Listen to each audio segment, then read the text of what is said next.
ખોડિયારમાંનો જન્મ આશરે 7મી સદીમાં મહાસુદ આઠમના દિવસે ચારણકુળમાં થયો હતો. માની પ્રાગટ્ય કથા અત્યંત અદ્ભુત અને શ્રદ્ધાથી ભરેલી છે. ભાવનગર જિલ્લાના બોટાદ નજીક આવેલા રોહિશાળા ગામમાં માંડિયા ચારણ રહેતા હતા. તેઓ વ્યવસાયે માલધારી હતા અને ભગવાન શિવના પરમ ઉપાસક હતા. તેમના પત્ની મીણબાઈ પણ ખૂબ જ માયાળુ અને ઈશ્વરની ભક્તિમાં લીન રહેવાવાળા હતા. તેઓ માલધારી હોવાથી ઘરે દુજાણાને લીધે લક્ષ્મીનો પાર ન હતો, પણ ખોળાનો ખૂંદનાર ન હતો તેનું દુઃખ મીણબાઈને હતું.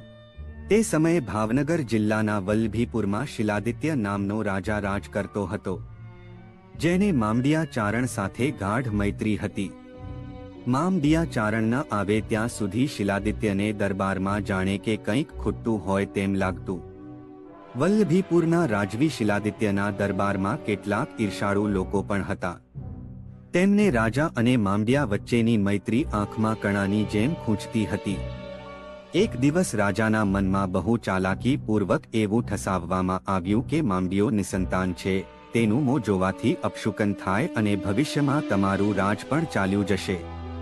અને એક દિવસ માંડિયા ચારણ પોતાના નિત્યક્રમ મુજબ પ્રભાતના પહોરમાં રાજમહેલે આવીને ઊભા રહ્યા. રાજવીના મનમાં ઝેર ઘુમરાતું હતું.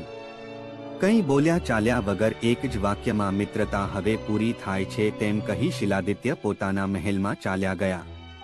ત્યારબાદ રાજાના વર્તનનો મૂળ હેતુ લોકો પાસેથી જાણીને માંડિયાને ખૂબ જ દુઃખ થયું. સંતાન પ્રાપ્તિ માટે માંડિયા ચારણે ભગવાન શિવની કઠોર તપસ્યા શરૂ કરી અને સંકલ્પ કર્યો કે જો શિવજી પ્રસન્ન નહીં થાય તો તેઓ પોતાના પ્રાણ ત્યાગી દેશે.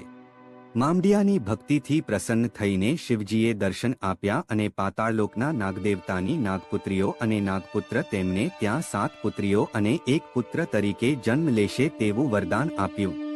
આમ માંડિયા ચારણ તો ખુશ થઈ ગયા અને ઘરે જઈને તેની પત્નીને વાત કરી.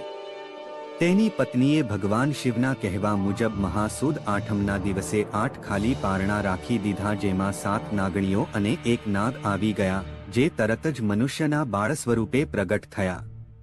આમ માંડિયાને ત્યાં અવતરેલ કન્યાઓના નામ આવડ, જોગડ, તોગડ, બીજબાઈ, હોલબાઈ, સાંસાઈ, જાનબાઈ અને દીકરાનું નામ મેરખિયો રાખવામાં આવ્યું.